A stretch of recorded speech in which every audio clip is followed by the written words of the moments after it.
Hey girl, you remember me? I've been gone for a minute now. I'm back with the jump off. And so are the Real Housewives of Atlanta, girl. Catch these teas. Now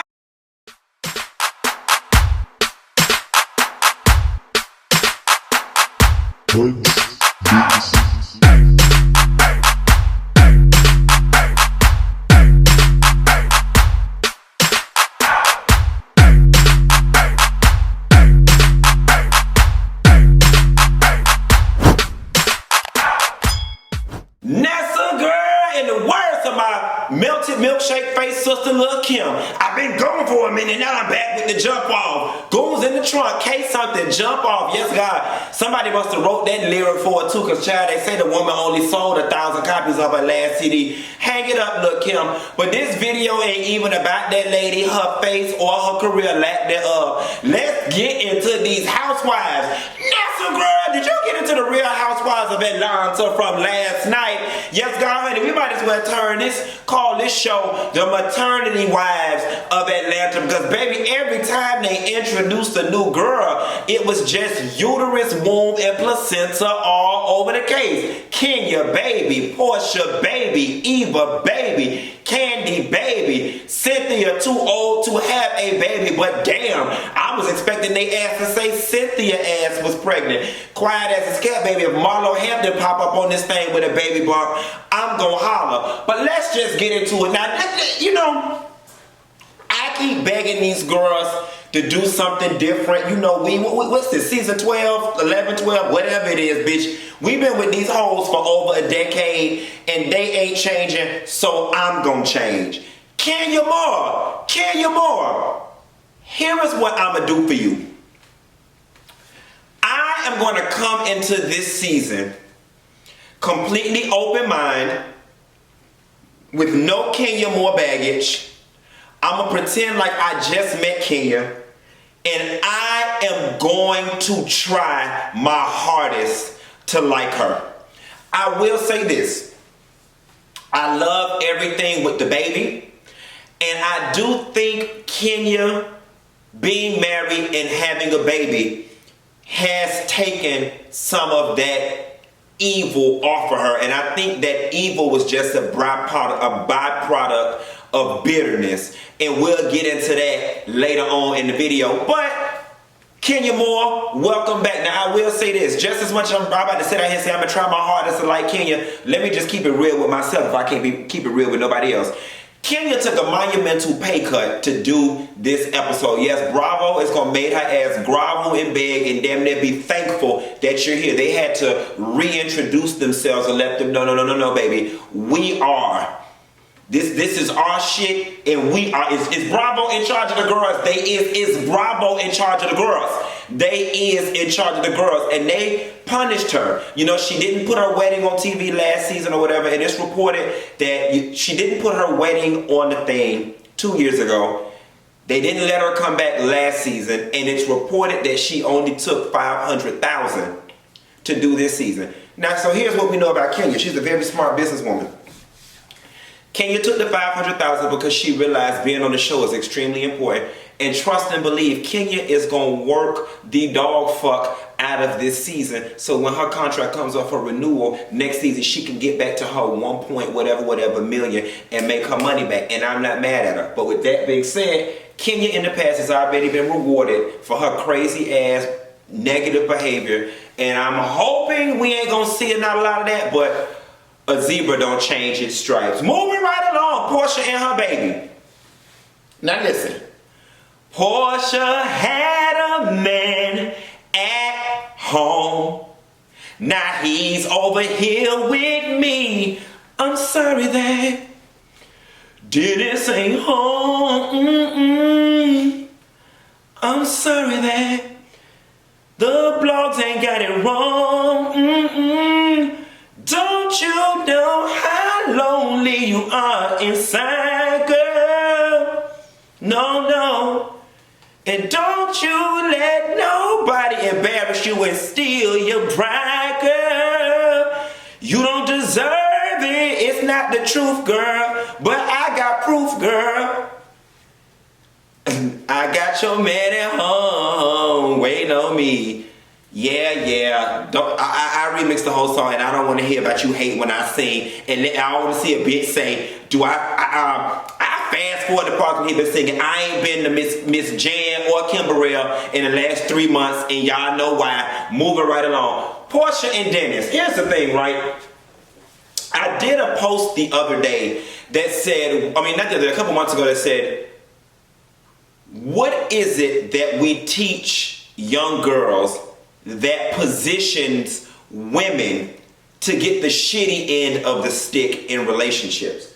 Because it is very rare that you see situations where men are somewhere crying, talking about she cheated, she left me with a baby, she ruined my credit, she dropped me off to work in my car and came back and picked me up 2 hours late. You never hear men in these positions. Women are just, and I just want to say, by virtue of being born, positioned to be heartbroken by men. And you know what? We're going to unpack that one of these days. But I'll say this.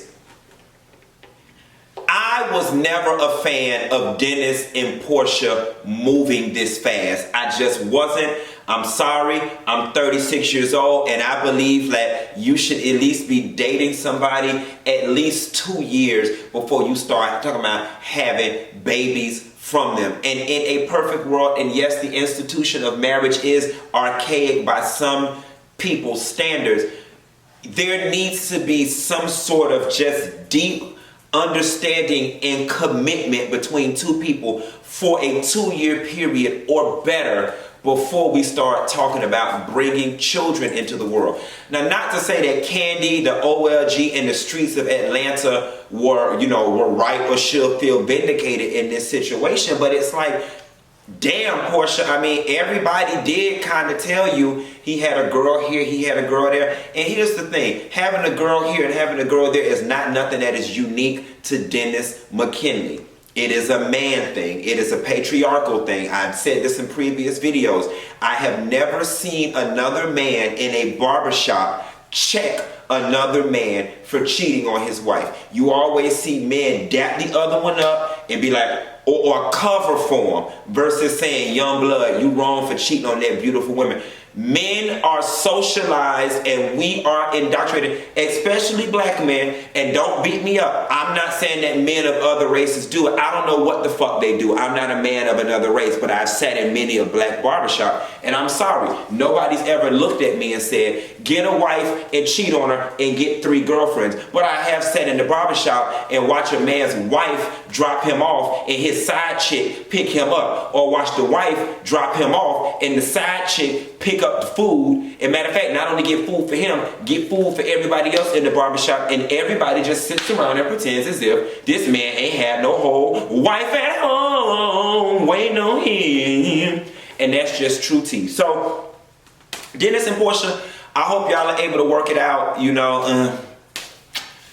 Some people may argue how you start a relationship is how you're going to end it. I'm just going to say that I like y'all together, and if it was just sex, don't let a little sex girl in your relationship. Kandi got a surrogate. Excellent. Ace was like, did you buy it from the store?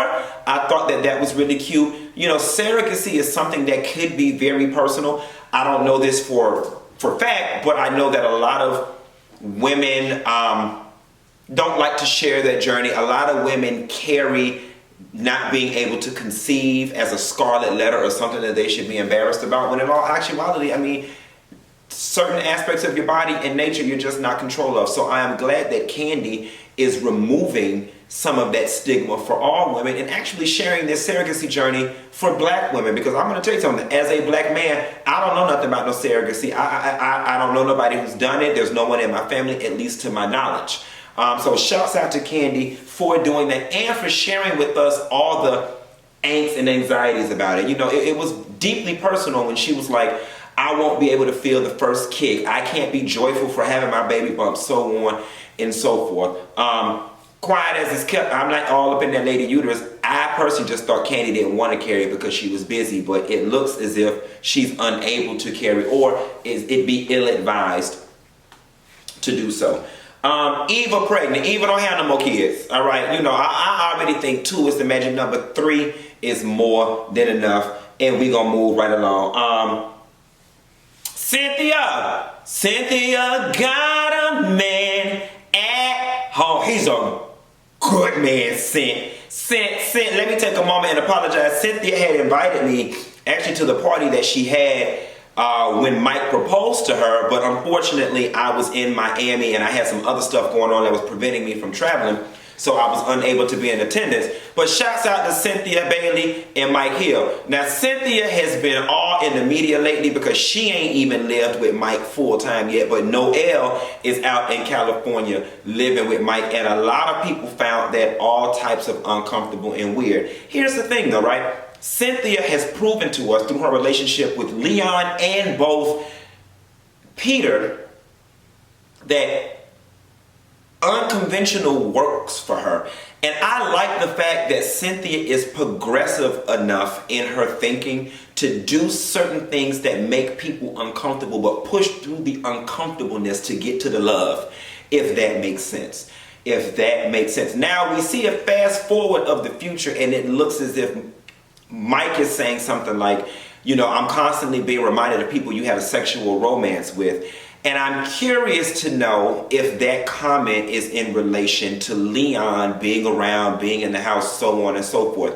And if it is, then I'm here to tell Mike, we're going to stop liking you and get your gone and get the fuck on, because Cynthia, Leon, and Noelle is a package deal. Don't nobody want Cynthia ass but you. Leon don't move the fuck on. She don't move the fuck on. And again, you're going to have to adopt her kind of mentality and push through the uncomfortableness. So what? He done smacked it, flipped it, rubbed it down. That was 20-something damn years ago. Okay. Let it go.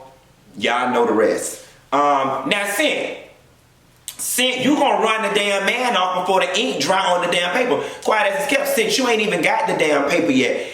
Coming in the man bed with all this criteria for marriage. Now, mind you, Cynthia, you was the one who used to wear as a badge of honor that you had been proposed to 30, 40 times. Then after you divorced Peter, who I saw last week twice, I'll tell y'all about that later, down to the bottom of Miami. You had said you didn't want to get married again. Then you meet Mike. And baby, now you just head over heels. Fellas, it just goes to show, ain't no woman opposed to marriage and ain't no man opposed to marriage. It's just about, do I want to be married to your ass or your ass? But when it's right, people have no problem throwing everything they said out their mind, opening up their heart, opening up their legs, and opening up their social security number so they could be prepared for another divorce later on down the line. I hope Cynthia found her forever with Mike. I just hope that Leon shit ain't with us. But Cynthia, slow down. You're moving way too fast.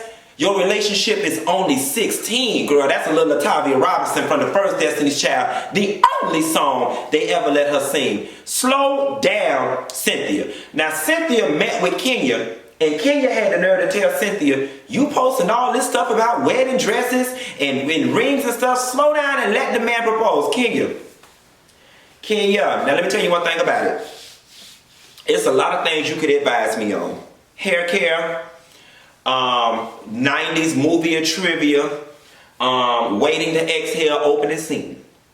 But relationship advice from you is like me trying to damn read a Heineken bottle for my future. Okay, you ain't even relation. Let's start with fuck the ship part, because all your ships sail and sink. Okay, let's talk about relation. You couldn't tell me about the RHOA on relate. Not even the shin or the ship, the RHOA. You couldn't tell me nothing. I don't give a fuck how hard you try to roll that up. You couldn't tell me shit about the RHOA on relationship. Do we not forget every man who carried your ass through the drive-thru at McDonald's? You was trying to put that pussy on him in the back of the car and marry him?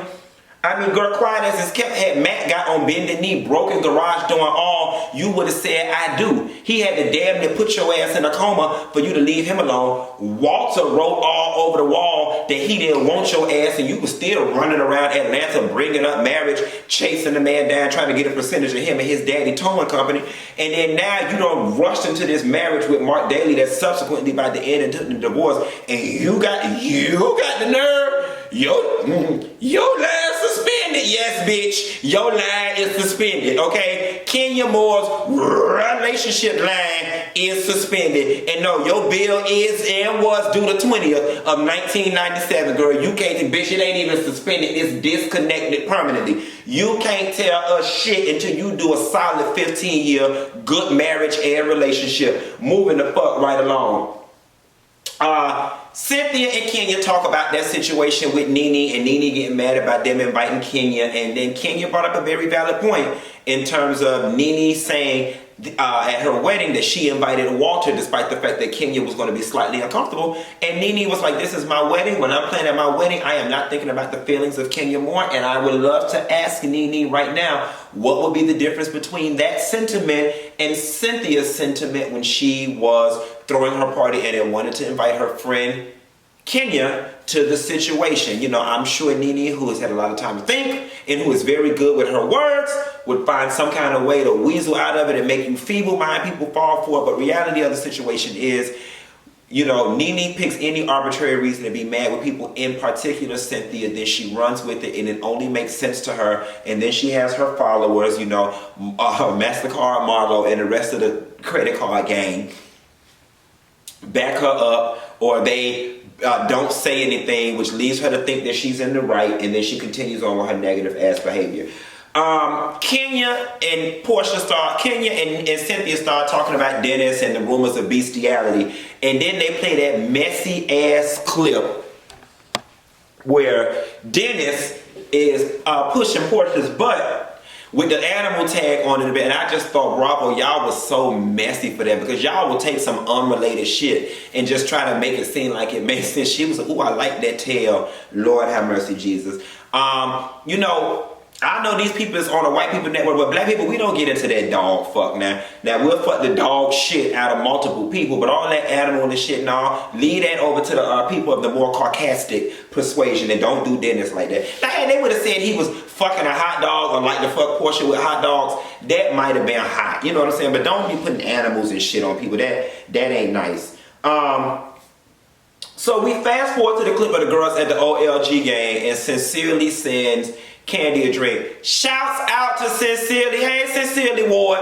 Sincerely was my old neighbor in the 12 Atlantic Station. We used to live together. But aside from that, y'all may remember Sincerely from the Bravo show, The New Atlanta. So yeah, The New Atlanta only did, what, 1 or 2 seasons. It didn't do too well, but that's where y'all know her from. And so when Kandi was like, I know her, but I don't remember where I know her from. Sincerely is one of those faces that you always see at the Atlanta events, the Atlanta reality circle, you know, who's who of Atlanta events. It's like you may not speak to her, but she's always in the room, or whatever the case may be. So Kandi, we all got mutual friends. We all, you know, roll in similar overlapping circles. But I will say this, I do like the way Sincerely handled herself like a grown woman, and I can say this about Sincerely. It's very hard for pretty women sometimes to navigate this world, especially when they're single, because a lot of people want to always pin on them, you're a whore, or she's this, or they see their dude around this girl. I know Sincerely personal, and I know that there's been a lot of incidences where people have tried to pin stuff on this girl, but just by virtue of her being pretty, because she is beautiful. You can't take that away from her. She's very nice body. She's tall. She's statuesque. She's striking, and all these different things. And a lot of she got to be a home wrecker, a side piece. And that girl, I can speak personally from knowing her. That girl is not like that. And on top of that, I also know from knowing her personally that she doesn't like that. She carries herself in high esteem and makes it a point to not carry that type of reputation that she messing with people, man. So I'm glad that she came and said, I don't even know this damn boy, or whatever the case may be. So shouts out to her for doing that in such a classy way, or whatever the case may be. So they get to Brooklyn's party. Kenya threw a party for her daughter or whatever. Now Kenya, just when I was trying to give your ass the benefit of the doubt and everything, here you go, you know, running off. They decided that they was not going to tell you. Here you go running off, telling business that's not yours to tell, telling it all improperly. And can we all, because Giselle did this to Ashley at Monique's house when she was like, oh yeah, something was said about your husband. Robin, tell him, listen, that's not cool. You cannot It's like making somebody come out the closet. You cannot make me tell somebody something on your timing. They had told you, Kenya, leave it alone. That's why I'm glad when Kandi them came back, that Kandi looked at you and was like, damn, didn't we tell you to leave this alone? And despite the fact that Porsha had gave you some positive tea, so you wanted to give her some positive tea, it was not your tea to spill. So I love that Kandi took that attitude with you and let you know, don't do that. And much to Kandi's, what she thought, Porsha was like, here we go, OLG. And I like, Kandi was like, see, that's why I didn't want to bring this up, because we do have a past. And this is a very delicate situation. And Kenya, luckily this went the right way, but you really could have upset the apple cart when it comes to Kandi and Porsha's relationship. Now, the thing about it is, I was finna say they was wrong for even discussing that in front of you, but I guess Cynthia was the one who told it, so whatever the case may be. I will say this though, Kenya and Porsha, and this is the part that I want to touch on. I really did like the scene where Kenya choked up and started to apologize to Porsha, and they wanted to put the past in the past. And here is why I liked it. I said way back when they both first came onto the scene, Kenya, you never had a reason to not like Porsha. And you were calling her a dumb hoe, and she got a dick in her mouth, and this, that, and the third. And to be honest, I always felt in my heart of hearts that Kenya was jealous of Porsha. And not jealous per se of Porsha Stewart, the individual, but what Porsha represented in relation to what Kenya did not have. You could take out Porsha and insert Cheryl, Wanda, Tamika, Liz, Inez, and Letitia, and Kenya's response would have still been the same because of her own bitterness and her own demons. Porsha was the epitome of everything Kenya wanted to be or thought she deserved to be in life. She was young. She had a rich husband. She had a husband. She seemed to be gearing up to have children. Porsha's life looked picturesque from the outside in, and it was everything Kenya wanted and did not have at over 40. And instead of Kenya going to therapy or keeping it real with herself, she allowed that to manifest in her ugly treatment of Porsha. And then she began to attach bullshit to her personal feelings to justify her feelings towards Porsha. Case in point, oh, I don't like her because she's dumb. No, you don't like her because she upsets your inner demons and reminds you of everything that you don't have. But you're not willing to be honest with yourself, so you have to attach some arbitrary reason to it so you can feel justified in your poor treatment of this girl and so you can sleep easy at night. Did I get it right, or did I get it right? And so it's weird, because let's look at the chain of events that has now left Kenya so able to apologize to Porsha. You got married and now you got a baby. Your two biggest pieces of kryptonite way back when, now that that situation is solved, Porsha, looking at Porsha every day is no longer a living reminder of what you don't have. Thus, those feelings have disappeared. Thus, you're able to celebrate and joy with her for the woman that she is and for the mothers that both of you are.